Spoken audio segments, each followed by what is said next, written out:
Hey, thinking out loud family. We all three of us are together this time. We're each gonna do episode on each of us. Right. And Amy, do you want to say more?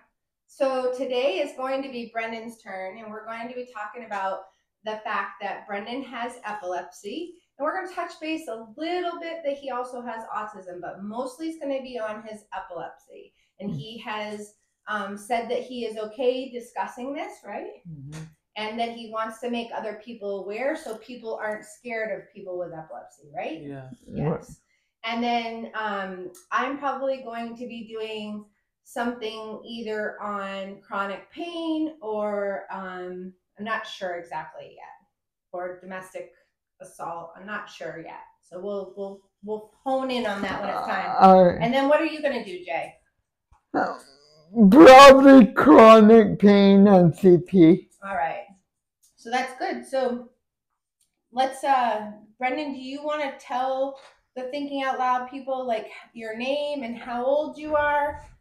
Well, you already know. Well, you did, but they don't know. So how old are you? 26. 26. And how long have you had epilepsy? All my life. Yeah. Do you remember your first seizure? 15 months. Yeah, you're 15 months old. Yeah. Yeah. So when we're talking about epilepsy, does it make you feel embarrassed? Yeah, a little. A little? What about it embarrasses you? The like so like some people don't know what epilepsy is, and like they think it's like an illness, but it's more like things that like people are born with and they can't help. And then, but like some people out there in this world think it's like an illness, like I said, then you can like pass away from and all that. Like they think it's basically cancer, but it's not. So do you think some people think that it's like a big catastrophe in your life?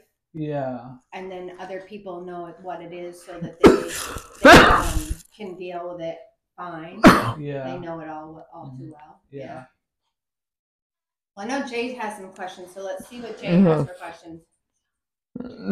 So it's not a illness, but I do have a couple questions for you. What exactly is epilepsy? So that's a good question. So I don't think I have the question. You have the answer? Yeah. So would you like some help from Mom? Yeah. So it's basically when the neurons in the brain, your wires in your brain get crossed and they stop working for a minute and they separate. And then they come back together and they separate and then come back together. So when Brendan first had his first episode, he had what was called a grand mal seizure. And I still have them. And you do still have them. Yeah. And do you remember what happens to your body with a grand mal? I did want to say something. Yeah, let's answer this question first, and then you can say something. What happens to your body with a grand mal seizure? My whole body shakes. It basically shuts down and everything, and like having nuts and everything. Having nuts and everything. Right. Sometimes you can't hold your bladder. I can't control it either. Yep. Right. There's no controlling that part. Yeah. Your whole body kind of lets go. But right? I say sorry. Yeah, I'm sorry. Like the other day. Yeah, but we know you don't need to say sorry about it because it's not something you're voluntarily doing, right? I just feel embarrassed. Yeah. Well, I think that probably our viewers would resonate with that. Yeah. They probably understand that. Yeah. So basically when Brendan started having his seizures, we didn't know that he was epileptic. We just knew he was having seizures, and his big seizure was when he was 2, and they finally believed us that he was having seizures. He became he had a seizure on the beach. And he it was at night, and we had gone down to look at seashells. Mom. Dad said there's this lady, she did not know any. Yeah, she was Canadian. Well, Dad said she was like Spanish or something. Yeah, she was Canadian. But anyway, your eyes rolled in the back of your head, and you became unconscious, and he was seizing his whole body from his head to his toes. And we didn't know anything. My husband at the time and his older sibling were there as well. And my husband at the time cleared off a hot dog cart on the pier and laid Brendan there and started doing CPR. And this was before cell phones. So there wasn't any cell phone to call anybody. We kind of had to wait for somebody to call them. And cell phones were later on in the years. Yeah, and then we had to wait. We were told to go to Dartmouth when we got home, which we did. And then he spent some time in the hospital getting acclimated to meds. And then it was pretty much a 4-year journey of trying to get used to the medication and having him be stopping his seizures. But yeah. And then eventually in this century, decade, or we call it. This decade. Yeah, and then when I went to Dartmouth a few years ago, they said like, Brendan, you always can get a surgery. Like, no, I can't. And everything, like, well, get the what? A surgery, but I can't, and I don't want to because it's run by robots. Some of the brain surgery is run by robots, but I don't know if that particular surgery is run by robots. I watched it. You watched it? It's run by robots. That's pretty cool, actually. No, it is not. How do you feel about the surgery? So Brendan actually wouldn't be a candidate for the surgery because Brendan's epilepsy is in 3 parts of his brain. Jared would. Yeah, his friend Jared would be if Jared has it in one part of his brain. But shout out to Jared. Yes, if he's watching. But people that have it in one part of their brain can definitely go in and have the surgery. It's a really big surgery. It's really one that would have to think about all of the side effects and stuff. And like it could possibly like ruin my life. Well, you could possibly be paralyzed. You could possibly end up being worse than what you did to become. So he won't hurt you, Jay. Come here, Jay. Come here, Jay. We've got the puppies in here with us. They were kind of barking at the door, so we're going to try to do this as well as we can. Jay, what other questions you got there for Brendan?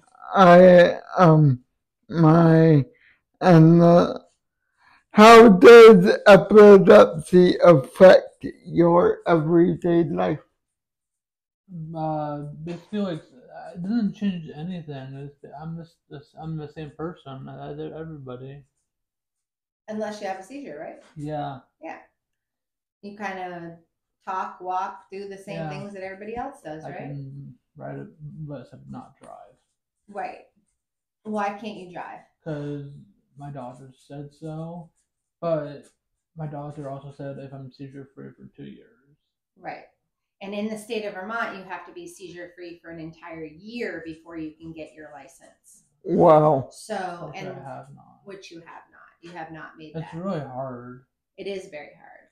And can you tell Jay the other kind of seizure that you have a lot of? Do you remember the name of it? Blackouts. Yeah, but you call them blackouts. Do you know what the real name is? No, they're blackouts. Yeah. Yeah, they're called absence or absent. You know why I call them blackouts? Because you black out. Oh yeah, but like sometimes I'm dehydrated when I have them. But like most of the time it's just a full seizure. Mm-hmm. So with epilepsy, it is very, very, very important to stay hydrated and to eat regularly and to sleep when you're tired and make sure you're getting enough sleep. Kind of like diabetes. kind of like diabetes. Yes, it's very important. And drinking water is really, really hard for me. And I know this because we were both in the same classrooms, and I know about blinkers. Do you ever get blinkers or mini seizures? So you mean like lights, right? I can't remember. So seizures can be. Are you talking about seizures being brought on by different things? Or like small seizures. Or small seizures. So absence seizures are small seizures, and often ones where you kind of have a staring spell, where you're just kind of looking through somebody, and you're not kind of paying attention, and then somebody can kind of tap you, and you'll be like, you kind of come back. There is a thing where you can have a full body seizure, and it's called a petit mal, and you can have a all over body movement, but may not have the incontinence and it doesn't last as long. So there's several variations of the different seizures, and it really depends on what the brain function is doing at that point in time. And that my next question is, we're talking about brain function and all that. Do you know when a seizure is gonna happen? So that's another good one. So sometimes I do, but most of the time I don't. So sometimes your stomach hurts. Yeah. And that's been a definite one. I know with my seizures, my tongue gets numb. Yeah. And I get this weird feeling in my stomach that's not really a stomach ache. It's not really a stomach cramp. It doesn't feel like your stomach's sick. It's just this weird kind of feeling that you really can't, explain. But yeah, everybody's very different. Sometimes people get light sensitivity. Some people have pains in the back of their eyes. It really depends. I know I almost thought I was gonna have a seizure at my graduation, but luckily I did not. And I thought I was gonna have one about a year prior at a concert. Like, it was that the flashing lights, or was it just a lot of people? the crowd, lights, my fatigueness. Yeah.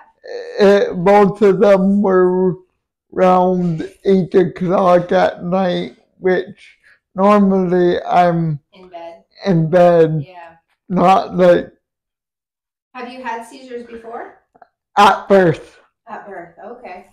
So nothing you remember? Nothing that I remember. Yeah, so I mean, it's very well could be, or could have been a panic attack as well. Panic attacks, we often think, that something bigger is going to happen as well. So, it could be. There's definitely all kinds of signs and symptoms, but you really have to hone in on that and be able to hone in on that. And it takes, unfortunately, a few seizures before you are able to really say, oh, you know what? I felt this way before. Yeah, like I felt those two times, which I pardon my French, but I shouldn't get. Yeah, that's exactly how it happens. So. When before it happened. Yeah. And nothing happened. Yeah. Brendan tries not to stay up too late very often, but he has been staying up later past few weeks. But he's also sleeping in a little bit more. So. That's more like 6 to 10. Got some more questions there, Jay? Yes. And will you always have seizures?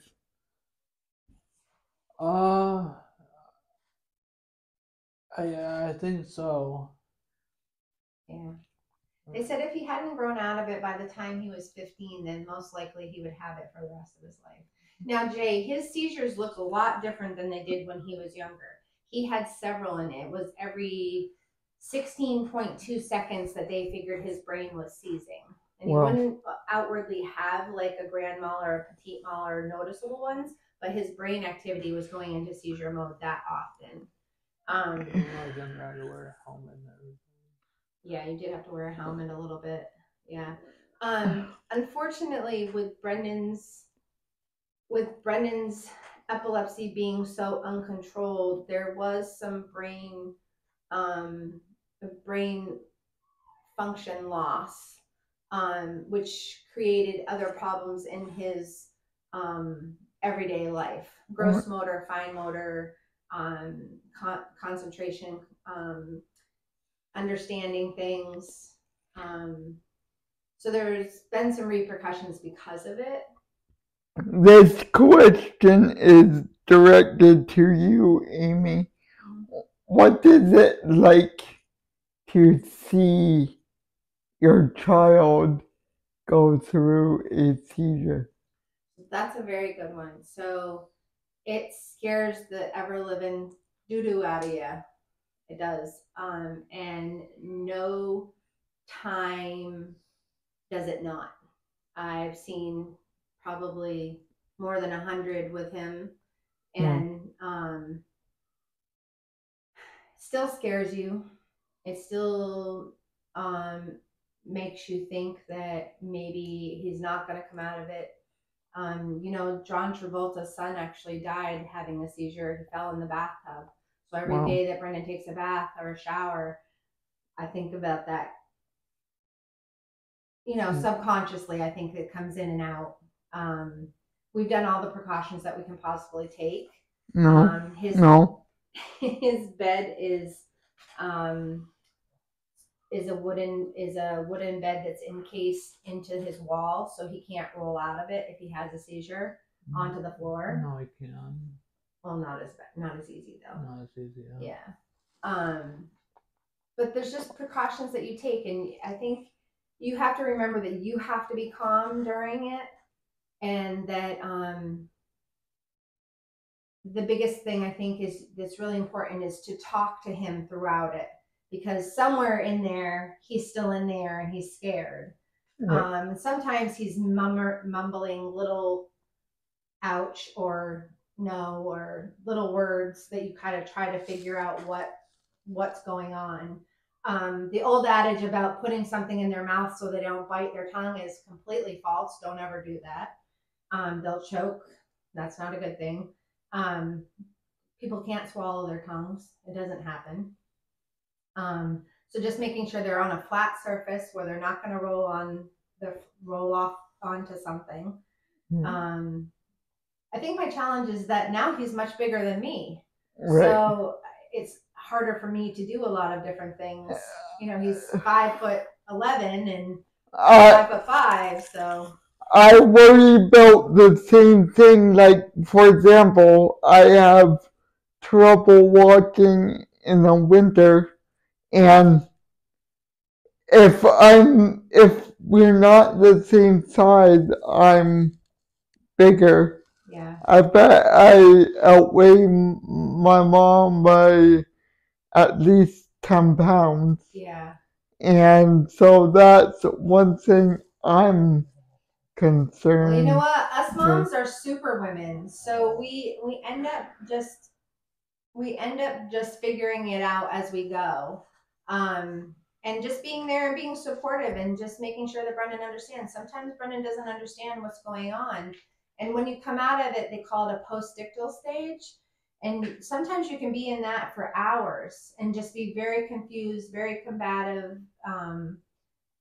Just takes you a little while to kind of come back down to where we need to be so that you're functioning at a normal level. But even though, Brendon, sometimes after you've had a surgery, after you've had a seizure, the next day you still feel kind of groggy too. Honey. Right? You still feel groggy the next day after a seizure sometimes, yeah. And this may be taboo, but does marijuana help your seizures? Yeah. Yep, it helps. It helps when he's having one. If we can get him to smoke the vape, it would be kind of hard to do a bong or anything that would have to be controlled with smoke. But it does, and it helps with the pain that comes with it the next day. We haven't really dosed out what it would look like doing it without seizure medication. I'm frankly really scared to just take him completely off seizure medication because I haven't had a seizure in a little bit. Yeah, a couple months. That people witnessed it. Right. Yeah. That would be like always a year, maybe 3. But there are people that take marijuana, that use marijuana as a supplement of medication, like daily. Daily, and it does work. My problem is that our healthcare system hasn't caught up with that. Yes. So there's a great cost at supplying somebody with marijuana every day. I know. And that's too bad that there is. She's got a tack. She's fine. But that's my only issue, is that insurance doesn't cover it. Yeah. And you've got to make sure you're going to the dispensary so you're getting weed that's not tainted with whatever else they're tainting weed with these days. But it's just a sheer expense. Yes. It can be a lot. So yeah. Mom, I had a question, but I don't know how my medicine will react. I think we should take the risk at it at first, and then just try it. Yeah, when we can afford to. Yeah. Yeah. Like, it costs a lot of money. I mean, like take everything out. Yeah. Like the medicine wise. We'll see. What was he saying? He wants to try taking the medication away and he's just using weed, but we'd have to come up with a financial plan to be able to do that. Well, I can't abuse it like medicine. Oh yeah, you can. Yeah, it's very hard to abuse marijuana anyway. But yeah. What does Epilepsy Awareness Month represent to you? I think it's really great and really helpful that people who have epilepsy should say, like, don't be afraid, just ask other people, and if they need help, ask for help. Right, so it means that you have some support. Yeah. And it's good that there's lots of funding being done with research to maybe someday eradicate the epilepsy in people, or to be able to help people a little bit more. And I just want to say this to people: if you don't have help, or like if you don't have funding where you are, ask your siblings, please, or ask your parents. Ask somebody for help. Yeah. If they need some help with their epilepsy.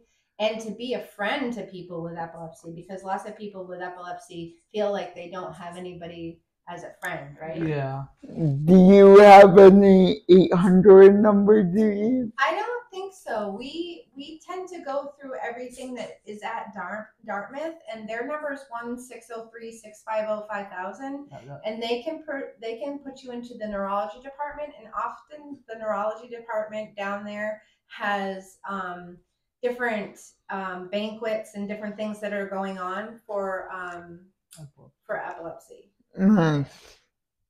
How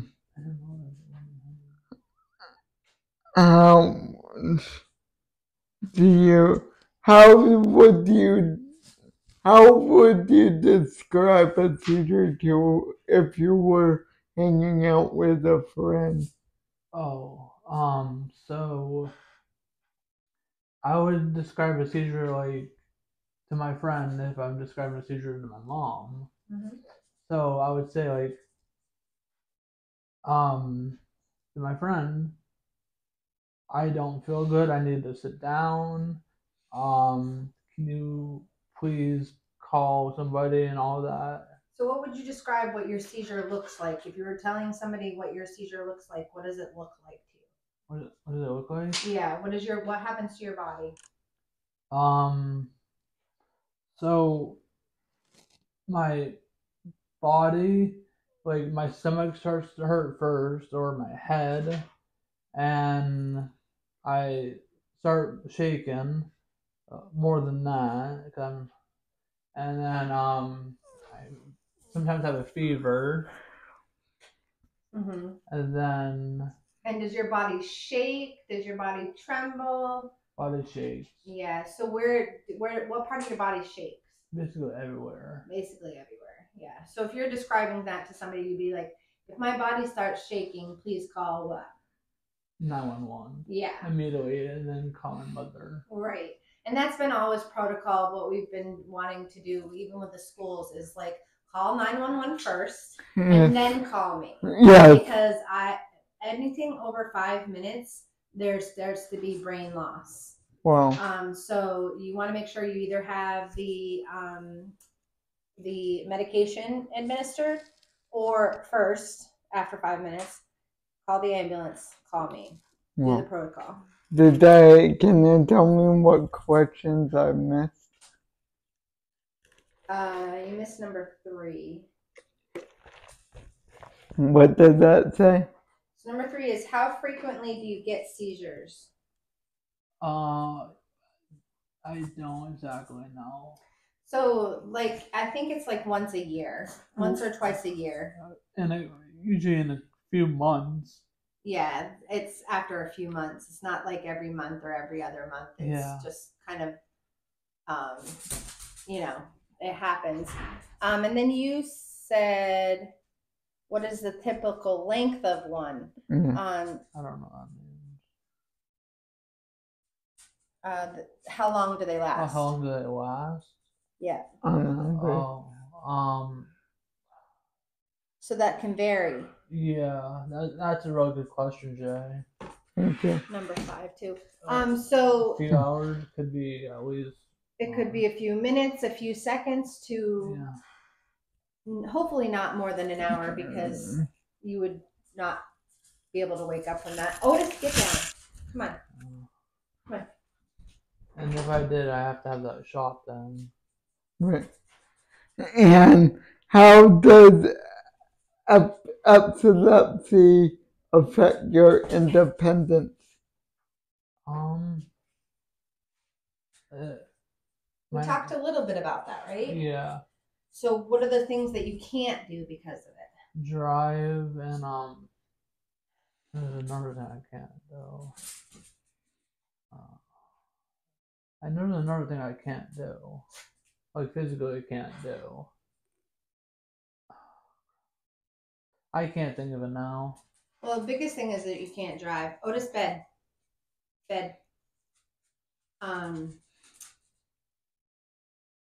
It has, and it shouldn't, Jay. This is going to be a little controversial, and I know there are going to be people out there that say this is not true.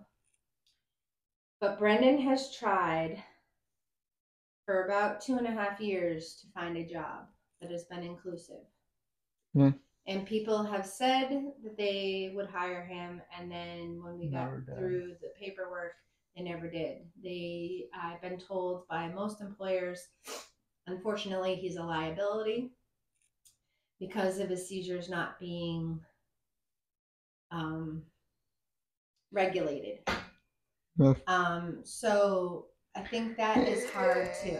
Is that illegal? It is very illegal. Because a place in town did the same thing because of my CP when I asked to volunteer there. So they can't outwardly say that. And if they do, then you have a lawsuit. Well, I didn't say anything. But I didn't sue him. It was over 10 years ago. Yeah. There are rights for disabled people. There are rights. And epilepsy is a disability. Yeah. It's not a disability that makes you not work. Yeah. It may hinder things sometimes and may need some extra help when you do have a seizure. Right. But you're still a person and you still learn and you're still able to do certain things. It's just finding a niche that Brenden would be able to learn and finding that employer that would be helpful in that aspect. Just the same way it would be for your CP. Yeah, willing to take that risk. Right, exactly. If the employee is willing to take the risk with their disability, the employer should. Well, no, like I would say there's like 10 different jobs, right? And out of those 10 jobs, there's one job that's mopping floors. I definitely wouldn't give you the mopping floors job, right? Right. Because you have a risk to fall already. Right. So but cashier, sitting down at the cash register, there's all kinds of things. Right. And you and Brenden are so incredibly smart. Sometimes I stop and I listen to both of you, and I'm like, wow, if so many people could just take that step and look past the disabilities of people, how much they would gain from somebody. You know why we're like that? Our mothers. Well, I hope that's true in some essences, but you guys are both pretty good kiddos. And, well, you're not kiddos. Young men. Not young. Yeah, not young. Men. But yeah, I think that Brenden doesn't try to have anything define him. And I think what gets in Brendan's way a lot of time is not his disability, it's more his anxiety of what people think about him. Right. And that comes from, unfortunately, being bullied at school and being bullied after school and being told constantly that he can't do something by certain people, you know? Right. That makes things harder, right? Yeah. Yeah. So, did we come do all my questions? Let's see, did we do all your questions?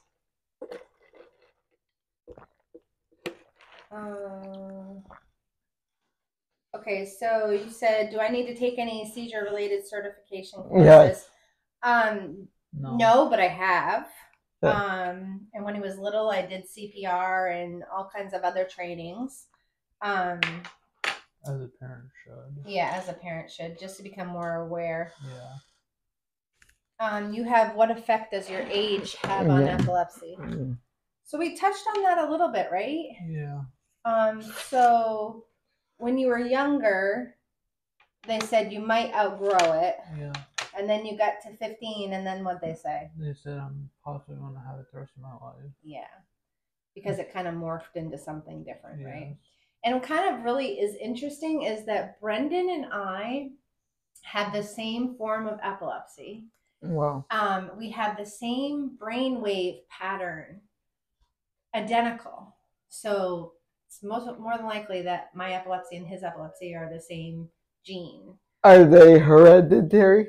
I think so. So what my grandmother used to say is that her mother had fits.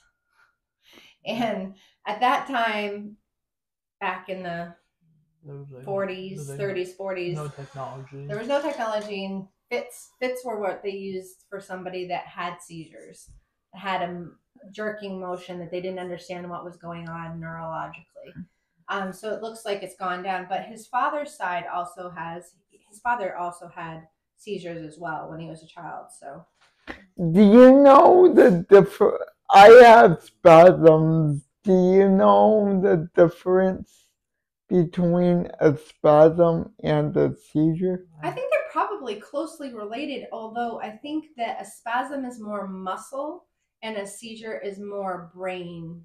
Yeah. Brain. I was wondering if my spasm happened because of something. It definitely could be something in the neurons and whatever going on in your brain giving your muscle that spasm, of course. So it's just different points of the brain. I get that question a lot. What's that? Why he has asked. Oh yeah, a spasm. Is a spasm and a seizure related? Kind of. I get it a lot from a lot of people. Yeah. So, Brendon, I'm going to ask you a question. I know that sometimes talking about epilepsy and your autism, you feel embarrassed. Yeah. Yeah. And it makes you feel just not real great sometimes, right? No. But you know that epilepsy and autism don't define you as a person, right? You're not, hey, autism, nice to meet you. You're, hey, Brenden, lovely to meet you, right? So if you had to say something to somebody that might not be so nice or understanding of your epilepsy, what would you say to them to make them understand that you're still a person? So, if they're like bullying me or something? Yeah.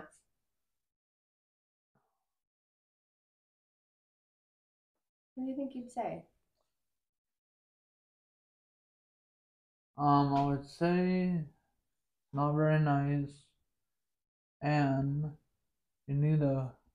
I would say it's not very nice, and I would say like, hey, look, I have autism, and you need to look. If you don't know what autism is, look it up. And that you're a real person, right? Yeah. And that you feel feelings the same way. And then I would say him or her, or like I would say like it's not the way how you treat people if they're have disabilities or not. Like that's not how you treat people. Right. Like if I was still autistic or something, it's not the way how you treat people. Right. And my mom always used to say, treat people the way you want to be treated. Right. Right? Huh? How you said that. So. Yep, and that's how I raised you guys. So Brenden, you have somebody very special in your lap. Addie. Addie. Who is Addie? Do you want to bring her up so they can see her? She's shy. She looks like an 80s hairband gone wrong right now, but what is Addie's job? To sense my epilepsy. To sense your epilepsy, right. She detects your seizures, doesn't she? Yeah, don't you How does she know? She's smart like that. She's very smart. At first we didn't catch on, so that's what she was doing. And she actually alerts to my seizures as well. So she wasn't trained? She wasn't professionally trained. And we've looked into it, and just some dogs just have that. She does it too sometimes. Just have that knack. And what does she do when you have a seizure? Kiss me. She kisses you repetitively, and sometimes she'll paw at your chest. Oh, to stop. Paw at your chest until you go and lay down. Is your signs the same as B's signs? So we both have the stomach thing. Yeah. He has more of a headache. No, I mean what she does? Yeah. Oh, absolutely. She kisses us and then scratches at our chest. Yeah. So both of you? Yeah. Yeah. Her sign is the same for both of us. Yeah. That's pretty incredible. And if she just a minute. And if she her biggest thing is if we don't lay down, she's consistently goes worse. So if we don't go lay down or don't get somewhere safe, she'll start barking and barking and barking and barking and barking and barking. And it's a different bark than somebody's at the house. It's almost an urgency bark. Like you're not okay. Yeah, you're not okay. The first couple times she did it, we didn't have any clue. And then as it happened more, we're like, oh, wow, that's kind of interesting. Like, she definitely is alerting. So yeah, so she does it to both. Yeah, she does it for both of us. Addie, you're a good girl. I love you. So, Brenden, is there anything else you want to say to anybody out there in Thinking Out Loud land? No? I think we've asked all our questions. Yes. So this will air. This is going to be airing next week, right? So we'll be good about that. And then next week we have, or the following week, the end of the month. No, beginning of December. Beginning of December, we have a very special guest that does job coaching for people with disabilities. Her name is Amelia, and we're going to have a great time with her. So, yeah. All right, guys. Thank you so much. Take care. Have a good day. Bye.